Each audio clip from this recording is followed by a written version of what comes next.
Hey everyone, it's Rick, former investment banker, buy-side analyst and prop trader with 25 years in the game. Today I'm combining positioning, sentiment, and technicals to hunt for asymmetric trade setups. Welcome to Offsides Macro.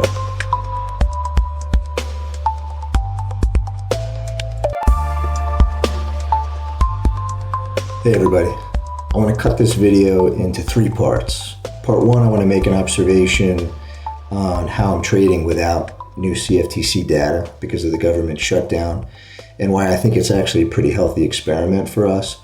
Two, I want to walk you through where I think specific asset classes are right now in terms of positioning. And then three, I'm going to walk you guys through some actual setups so you'll get more of a sense to see how I look at things and how I set up trades. So let's kick things off with a very short observation on how I'm navigating the markets without the data, because it's been about 2 weeks since the CFTC last gave us the data, which was September 23rd. And as a reminder, we get the data on Fridays. It's as of Tuesday, but now the data is around 2 weeks still.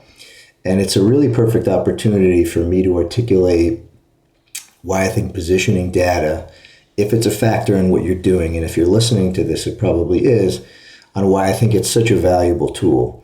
I wrote a post on September 29 about this, and you can check out the link in the deck. But here's the main takeaway. Positioning data might be the last frontier of things that can't be instantaneously arbitraged away, like everything else in 2025, right? So, what it does is it paints this asymmetric picture and tells you where the convex payoff dynamics can be if you're on the right side of the trade, right? So as long as humans continue to trade, and as long as we continue to have risk-taking and gambling in our DNA, which will never change, I think positioning data and understanding where the crowd is will always be valuable. When I first learned that the CFTC data was going to be part of the shutdown and that we wouldn't get it, I was like, shit, now what? But then I realized as long as we can paint a general picture of where positioning likely is, that's really all we need, because you should have other factors in your process. Maybe it's news, maybe it's technicals. For me, it happens to be a little bit of a combination of all three of those things. And if the data was tradable at 3:31 p.m. when it comes out, I wouldn't even look at it, because the black box guys would be all over it and there'd be no point looking at it. And they don't. So I'll walk you through in a moment where I think positioning is on the major asset classes, and we'll utilize the most recent data that we have. And I'll just combine that with, what I've been seeing and feeling. I've been trading for like almost 2 decades. And I think I'm going to be able to paint a general picture on where things stand. Because it's not just about me telling you XYZ is offsides long or XYZ is offside short. You need to pair that with other things that you're doing. And I happen to trade a lot of positioning data with news because I trade event driven. So I'm watching the tape all day, every day. But for the past couple weeks, maybe it's just the window that we're in, I happen to be pairing positioning with a lot of technical analysis. Sometimes that sort of goes back and forth. Sometimes I use a combination of all three, but positioning is always my North Star on all this stuff. So let's just walk through a high level where I think positioning is right now across the major asset classes. We'll start with equities. I pointed out in April that the equity positioning was kind of screaming at us to get long after Liberation Day at about 5,400. And the positioning all throughout this entire March higher really persisted in an offside short way. Sometimes we flirted with offside short in the lower quartile, but I indicated in a post from September 27, around 6,700, that I'm no longer buying dips in the equities, and that's because the positioning had not only exited offside short, but actually exited the lower quartile in pretty quick fashion. It's not on my short radar, but I'm just no longer buying dips until I have the opportunity to crunch the new data that comes out. Let's talk about bonds. I've been pointing out for a few weeks now that the long bond was in the offsides short category. So naturally, that's on my radar. I'm going to walk you guys through a trade that I did in the long bond. But I think generally speaking, positioning in the long bond is likely still in the offside short category. Maybe we've exited that, but I'm pretty confident that we're probably still going to be in the lower quartile there. 10's positioning has been marching higher and higher. It was above the neutral line for the past couple weeks, slowly making its creep higher. So I actually wouldn't be surprised if 10's have now entered into the upper quartile. Let's talk about the US dollar. There's been this slow drip from near offside short in the lower quartile. We've kind of exited. Each week the delta is small, 3 or 4%, but there's this natural step higher and higher and higher.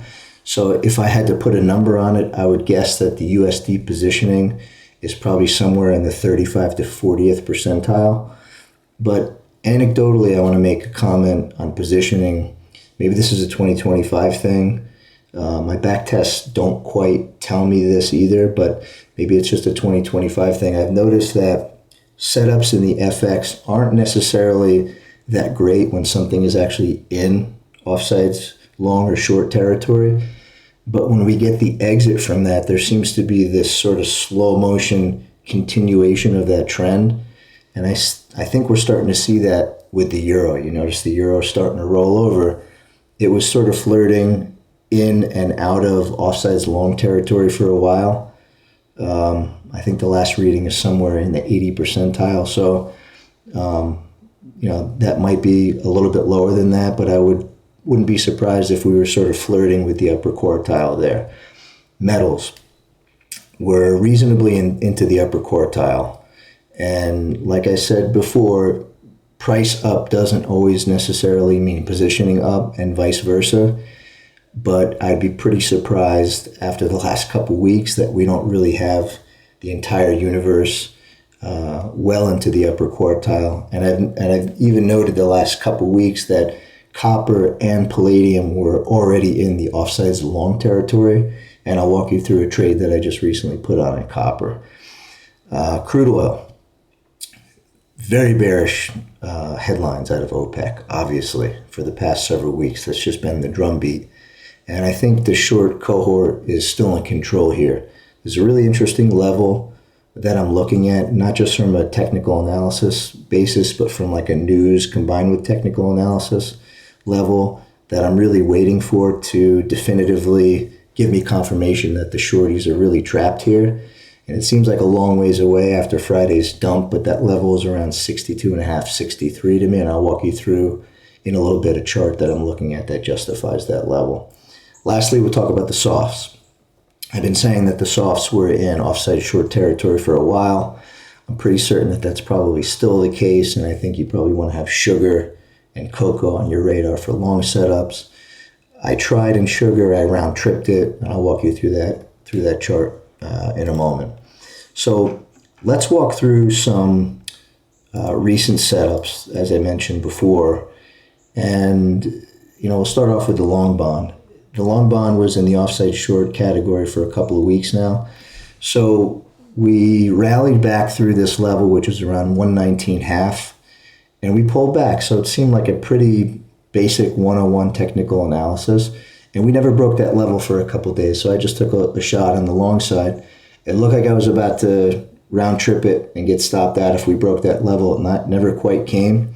And then Friday was just a huge day, at least on the long end of the curve.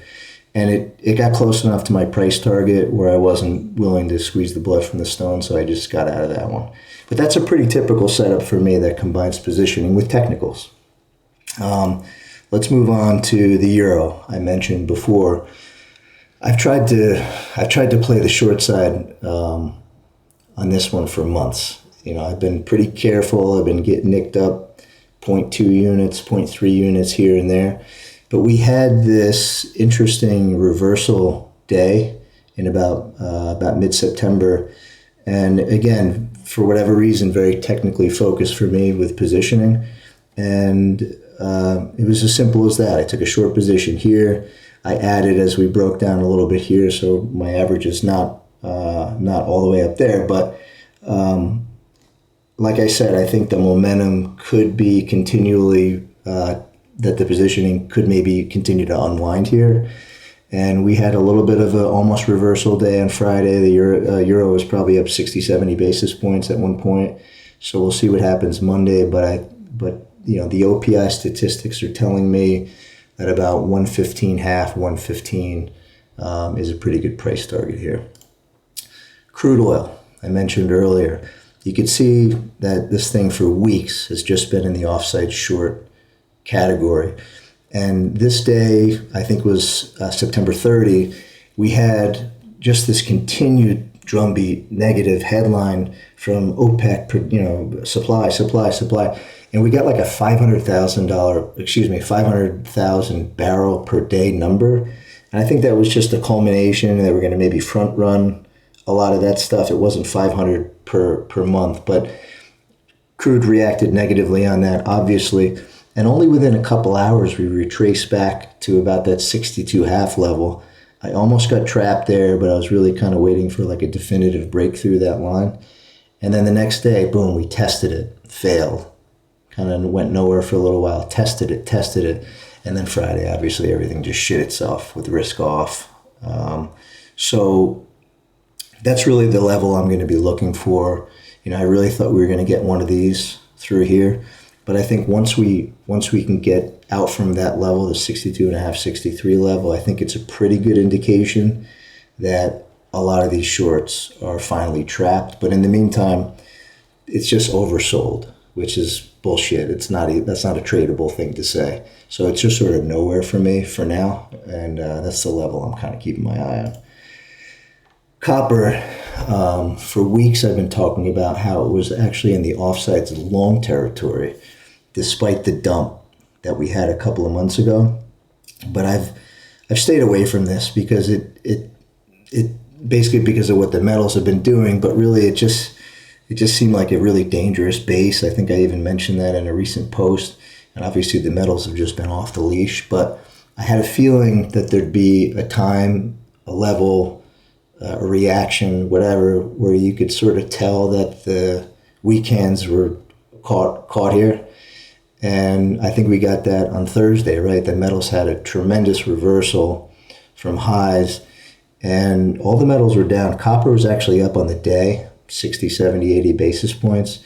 Typically, I wouldn't be shorting strength, but I just had a feeling that there's weak hands here, so I took a short position right around here. But I have no tolerance for losses in this one, especially with what's going on in the metals lately. So whatever comes first, mid-fours or my level. I know I shouldn't use my price as a stop, but whichever comes first, that's when I'm getting out.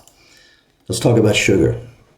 I've been talking about the sauce for probably a couple of months now. And I like to pair positioning with MACD. It's pretty... I use MACD a lot, but I don't use it in the traditional sense that a lot of people do, looking for that crossover, primarily because I think too many people are looking at that. But all the work that I've done, live testing and back testing, I kind of look at MACD in like a little bit of a unique way. I like to look at the histogram. So if I get a couple of successive days of up, or down, that's been a reasonably good indication for a turn. So I got that indication right around here, and I just round tripped it. And I got trail stopped on this one for pretty much almost a scratch.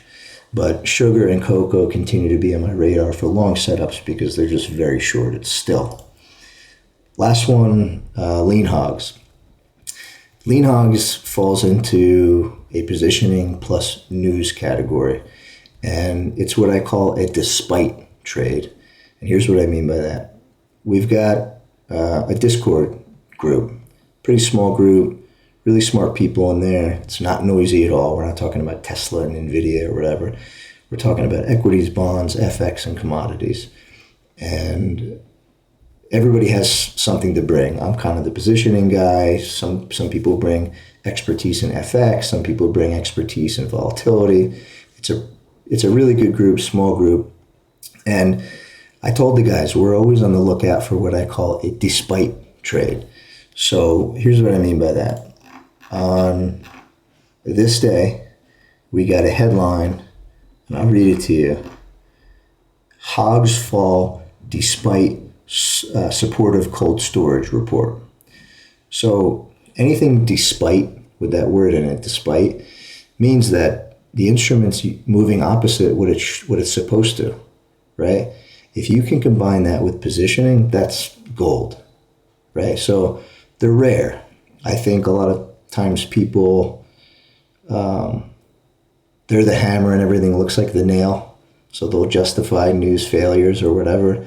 But that's a pretty clear one where you've got a really obvious stop at new highs. And I just got lucky. I rode this thing down just like the long bond. Didn't quite hit my price target, but got close enough where I'm not going to squeeze the blood from the stone. So I exited that trade on Friday.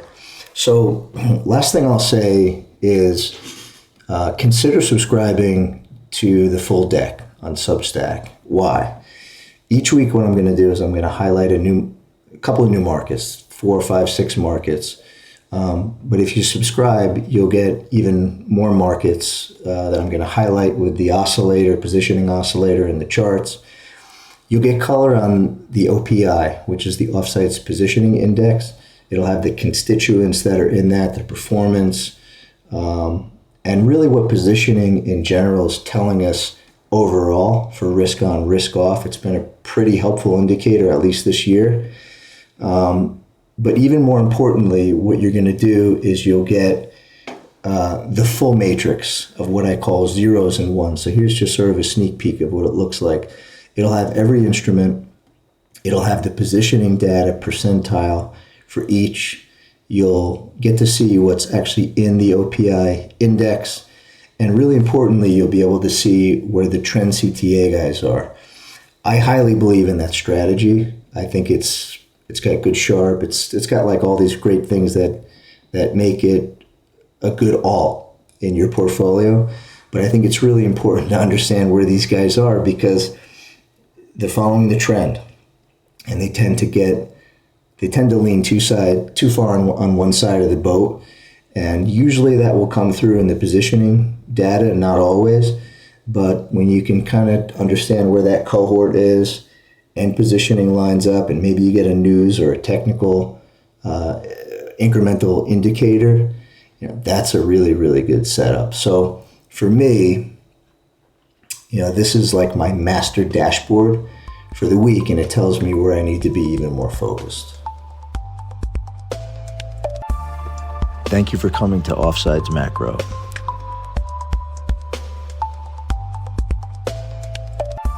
The views expressed are my own and do not represent the views of any employer or affiliated institution. Nothing discussed should be considered financial advice. This content is for informational, educational, and entertainment purposes only.